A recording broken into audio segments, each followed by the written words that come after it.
আজকের সুন্দর সকালটা শুরু করেছি এক কাপ কফি দিয়ে। সো আমার আরও একটি ডেইলি ব্লগে তোমাদের সবাইকে স্বাগতম। রিসেন্টলি আমি একটা ব্লগ সিরিজ স্টার্ট করেছি, সেটা হচ্ছে আমি যেই কয়দিন ঢাকায় স্টে করব প্রত্যেক দিনের ব্লগ ভিডিওগুলো তোমাদের সাথে শেয়ার করার চেষ্টা করব। সো আজকে হচ্ছে ডে 4। আজকের ব্রেকফাস্টে ছিল ফ্রাইড রাইস। ব্রেকফাস্ট করার পরে আমি শাওয়ার নিয়ে নিলাম। এরপর দেখতে দেখতে লাঞ্চ টাইমও চলে আসলো অ্যান্ড লাঞ্চ প্লেটারটা সাজিয়ে নিয়েছি। আজকের আয়োজন অনেক সিম্পল বাট অনেক টেস্টি। এরপরে কাঁচা আম মাখা করেছিলাম। বাসায় যে কয়দিন কাঁচা আম থাকে আমি তো প্রত্যেক দিন কাঁচা আম মাখা করার ট্রাই করি। এরপরে সবাই মিলে একটু আইসক্রিম খেয়েছিলাম অ্যান্ড দেখতে দেখতে প্রায় বিকেল হয়ে গেল আর চা বানিয়ে নিলাম।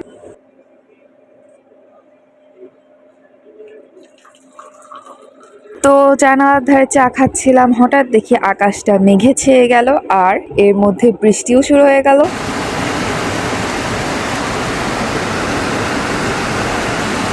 তবে বৃষ্টিটা বেশিক্ষণ স্টে করেনি, অনেক তাড়াতাড়ি চলে গিয়েছিল আর খুব সুন্দর একটা মিষ্টি রোদ উঠেছিল বৃষ্টি যাওয়ার পর। তো এত সুন্দর ওয়েদারে আমরা সবাই মিলে একটু ছাদে গিয়েছিলাম আর সন্ধ্যা পর্যন্ত ছাদেই ছিলাম। ছাদ থেকে কিন্তু চারিদিকের ভিউটা অনেক বেশি সুন্দর। তো এরপর সন্ধ্যার পরে আমি একটু ম্যাঙ্গো জুস বানিয়েছিলাম, যেটার ডিটেলস ভিডিও খুব তাড়াতাড়ি তোমাদের সাথে শেয়ার করবো ইনশাল্লাহ।